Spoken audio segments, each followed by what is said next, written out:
Hi. So மணி இப்போ 10 ஆச்சு. எனக்கு நான் அமெரிக்காவில் இருக்கேன்னா இல்லை கேரளா மாதிரி கோயம்புத்தூர் மாதிரியான ஊர்கள் இருக்கிறான்னு தெரியல. 10 மணிக்கே நிறைய கடைகள் அடைச்சிட்டாங்க. ரோட்டில் பார்த்திங்கன்னா டிராஃபிக் ரொம்ப கம்மியாக இருக்குது. அங்கங்கே கொஞ்சம் மியூசிக் ப்ளே பண்ணுறாங்க. பட் டிராஃபிக் குறைஞ்சிருச்சு, கடைகள்லாம் சாத்திட்டாங்க. 10 மணிக்கு எல்லோரும் படுக்க போயிடுறாங்களாட்டிருக்கு. ஸோ நான் ஏதாவது வாங்கிட்டு சாப்பிட்டுட்டு போகலான்னா சாப்பாடு கிடைக்குமானே தெரியல. ஸோ அதனால் ஏதாவது பார்க்குறேன். பக்கத்தில் மியூசிக் ஓடுது. சப்போஸ் காப்பிரைட்டாக இருந்துச்சுன்னா அது கட் ஆயிரும். ஹாய். ஸோ நான் இன்னிலேருந்து ஒரு சேலஞ்ச் ஆரம்பிக்கிறேன். 100 days 100 push-ups. ஸோ எப்படி இருக்குன்னு பார்க்கலாம். ஏன்னா ட்ராவல் பண்ணும்போது எனக்கு நிறைய விஷயம் மேட்ச் பண்ண வேண்டியது இருக்குது. ஒன்று என்னுடைய ஒர்க்கு, ரெண்டாவது என்னுடைய ட்ராவலில் நான் எவ்வளோ சுற்றி பார்க்குறேங்கிறது, மூணாவது என்னுடைய ஹாபி நான் எப்படி இன்வால்வ் பண்ணுறேன், என்னோடய ஈவினிங்ஸ் எப்படி இன்வால்வ் பண்ணுறேன் அப்படிங்கிறது, நாலாவது ஸ்லீப். ஸோ இதில் இப்போ ரீசெண்டாக என்னுடைய ஒர்க்கை நான் ஓரளவுக்கு நல்லா மேனேஜ் பண்ணிடுறேன். ஏன்னா காலையில் 10 மணிக்கு எழுந்திரிச்சு ஒரு 3 மணி நேரம் வேலை பார்க்குறேன். அப்புறம் 1 மணிலேருந்து ஒரு 6-7 மணி வரைக்கும் நல்லா சுற்றுறேன். ட்ராவலும் கவர் ஆகிடுது. மூணாவது விஷயமான என்னுடைய ஹாபி ஆர் பேஷனுங்கிறது ஓரளவுக்கு ஈவினிங் எங்கேயாவது ஒரு பார்ட்டிஸோ ஏதாவது ஒரு மீட்டிங்ஸோ போகிறேன். நாலாவது ஸ்லீப். அப்பப்போ எனக்கு ஸ்லீப் டிஸ்டர்ப் ஆகுது, அப்பப்போ நல்லாவே தூங்கிடுறேன். ஸோ இந்த 4 விஷயம் ஓரளவுக்கு லைக் இந்த 4ல் அங்கங்கன்னு வச்சா ஒரு 3 மார்க்குன்னு சொல்லலாம். 3 out of 4ன்னு சொல்லலாம். பட் இதில் நான் புதுசாக 5ஆவது ஒன்று ஆட் பண்ணணும்னு நினைக்கிறேன், விச் இஸ் ஃபிட்னஸ். ஸோ ஃபிட்னஸ்க்கு டெய்லி காலையில் 1 மணி நேரம் கொடுக்கலான்னு நினைக்கிறேன். ஸோ ஆனால் ட்ராவல் பண்ணும்போது நான் சென்னையில் இருக்கும்போது ஜிம் போவேன், பேட்மிண்டன் போவேன். ஸோ அதனால் கொஞ்சம் ஓகேவாக இருக்கும். ஸோ ட்ராவல் பண்ணும்போது புஷ்அப் எடுக்கலாம் அப்படின்ட்டு இருக்கேன். நான் எனக்கு தெரிஞ்சு ஒரு 25 ஒரு 4 செட்டு எடுத்து முடிச்சிடலான்னு நினைக்கிறேன். ட்ரை பண்ணி பார்ப்போம் எப்படி வருது அப்படின்னு. ஹாய். நான் ஒரு செவ்வாய்க்கிழமை நைட்டு சென்னையிலேருந்து கிளம்புனேன். புதன்கிழமை காலையில் வந்தேன்னு நினைக்கிறேன். புதன்கிழமை காலையில் நியூயார்க், புதன் நைட்டு, வியாழன் நைட்டு, வெள்ளி நைட்டு, சனி நைட்டு நியூயார்க்கில் இருந்துட்டு சண்டே காலையில் கிளம்பி ஃபிலடெல்ஃபியா வந்தேன். ஸோ சண்டே ஃபுல்லாக முடிச்சுட்டு மண்டே இன்றைக்கி கிளம்புறேன்னா என்னுடைய ரொட்டீன் காலையில் எழுந்திரிச்சு ஒரு சின்ன ஃபிட்னஸ் ஒர்க் அவுட் இப்போ புதுசாக ஆட் பண்ணியிருக்கேன். அதுக்கப்புறம் கொஞ்சம் ஒர்க் பண்ணிவிட்டு ஒரு 3 hours ஒர்க் பண்ணிவிட்டு இப்போது ஃபிலடெல்ஃபியா சுற்றி பார்க்க போகிறேன். செப்டா பாஸ் அப்படின்னு ஒன்று எடுத்துகிட்டு, ஸோ எல்லா ஊர்லேயுமே இந்த ஒரு 1 day pass or 3 day pass இருக்கிற மாதிரி இருக்குது. ஸோ அந்த பாஸ் எடுத்துகிட்டு Rocky Steps, Franklin Bridge, Reading Terminal Market, அப்புறம் இன்னும் நிறைய இடங்கள் சும்மா அப்படி சுற்றி பார்க்க வேண்டியதான். எனக்கு இன்னும் ஒரு 6-7 மணி நேரம் இருக்குது. நல்லா சுற்றி பார்த்துட்டு நைட் சாப்பிட்டுட்டு தூங்கிட்டு காலையில் கிளம்பி வாஷிங்டன் போயிட வேண்டியதான். ஸோ இந்த 7-Elevenல் நான் சாப்பிட்ற 3ஆவது வேலை அப்படின்னே சொல்லலாம்.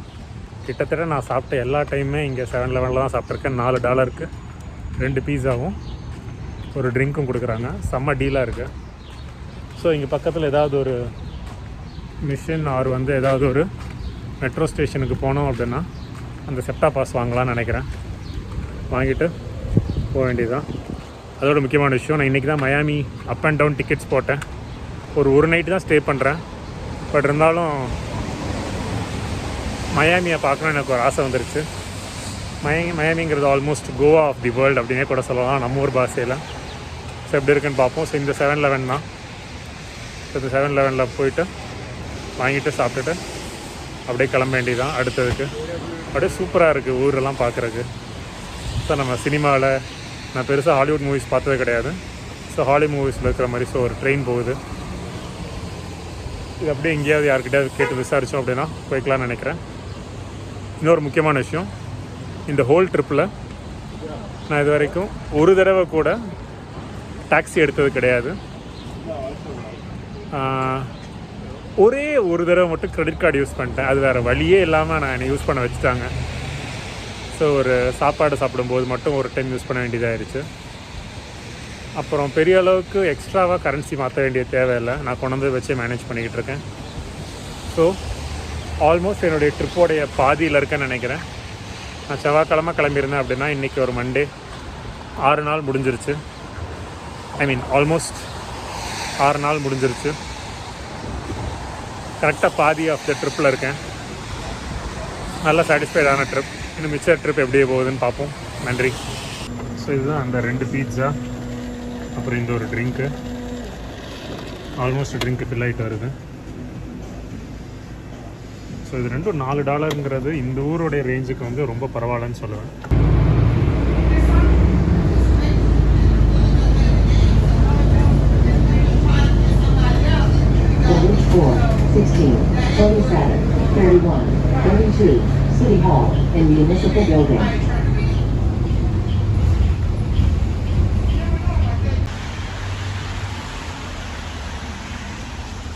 ஹாய்.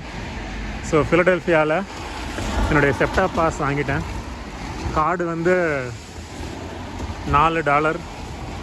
அப்புறம் ஒன் டே பாஸ் வந்து $6 நினைக்கிறேன். $10 கொஞ்சம் ஜாஸ்தி தான். ஏதாவது ஒரு $6 கிடச்சிருந்தா ரொம்ப நல்லா இருந்திருக்கும்.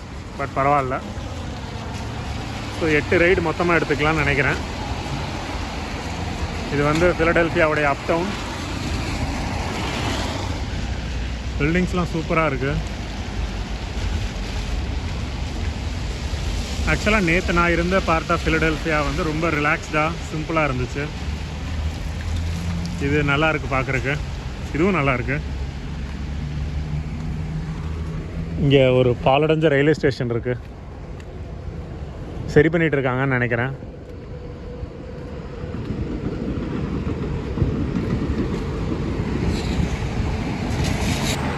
நான் இப்போ வந்து ஃபிலடெல்ஃபியாவில் ராக்கி ஸ்டெப்ஸ் அப்படிங்கிற ஒரு இடத்த நோக்கி போயிட்டுருக்கேன். இதை பார்த்தாலே உங்களுக்கு தெரிஞ்சிருக்கும், அது கேட்டாலே தெரிஞ்சிருக்கும். ராக்கி ஸ்டெப்ஸுங்கிறது ராக்கி படத்தில் அந்த அவர் ஒரு ஸ்டெப்ஸில் ஃபேமஸான ஸ்டெப்ஸில் நடந்து வருவாராட்டிருக்கு. ஒரு டைம் அதோடைய போஸ்டர் பார்த்துருக்கேன், என் ஃப்ரெண்டு வீட்டில் இருக்குது. ஸோ இப்போது மறுபடியும் போய் அது எப்படி இருக்குதுன்னு பார்க்கலாம். அது இந்த ஊரோடைய ஒன் ஆஃப் த ரொம்ப முக்கியமான மஸ்ட் விசிட் பிளேசஸாகவும் இருக்குது. ஸோ ராக்கி ஸ்டெப்ஸை பார்த்துட்டு அப்படியே இன்னும் 1-2 இடங்கள்லாம் சுற்றி பார்த்துட்டு நைட்டு வீட்டுக்கு போய் சேர வேண்டியதான். இன்றைக்கி one of the most productive டேஸ்ன்னு நான் சொல்லுவேன். ஏன்னா காலையில் நல்லா எழுந்திரிச்சிட்டு ஒரு ஒர்க் அவுட்,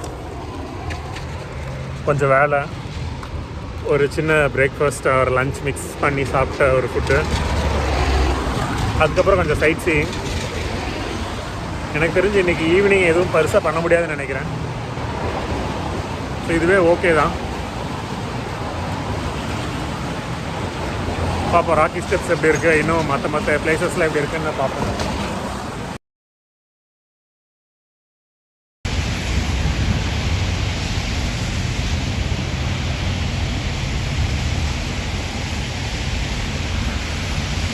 அப்படியே கொடிவேரி பார்த்த மாதிரி இருக்குது. அந்த ஆற்றுக்கு அந்த பக்கத்தில் ஒரு சூப்பரான ஒரு பேலஸ் மாதிரி ஒரு இடம் தெரியுது.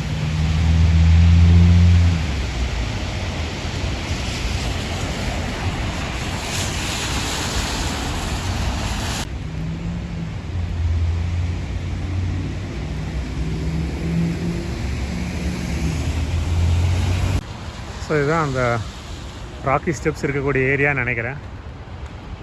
ஸோ இதுக்கு ஆக்சுவலாக வேறு ஒரு பேர் இருக்குதுன்னு நினைக்கிறேன். ஃபிலடெல்ஃபியா ஏதோ சொசைட்டி ஏதோ ஒன்று பேர் இருக்குதுன்னு நினைக்கிறேன். சூப்பராக இருக்குது இந்த நடப்பாதை.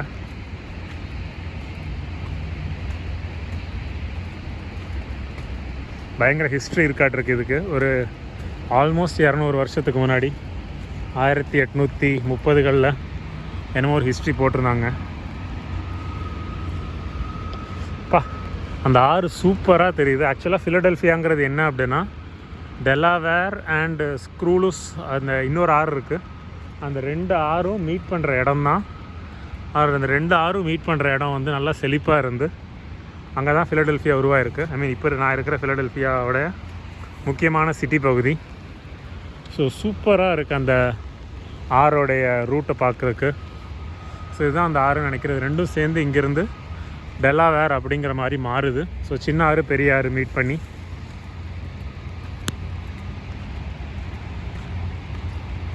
டைரக்ஷன் காமிக்கிறதுக்கு மேலே ஒரு சின்ன சிலை இருக்குது, அதுவும் நல்லாயிருக்கு.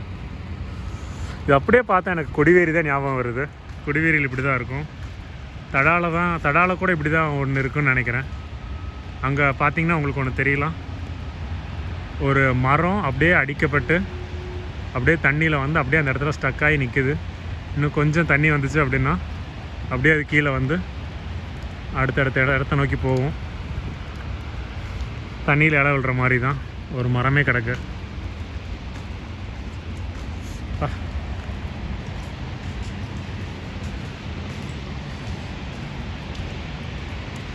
கடல் மாதிரி இருக்கு, முன்னாடி ஒரு கஃபே மாதிரி இருக்கு.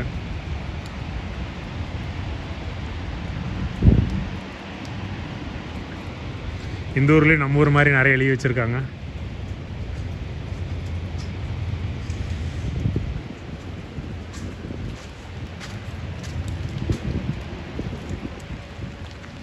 மாலையிடும் சொந்தம்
My belly's not good.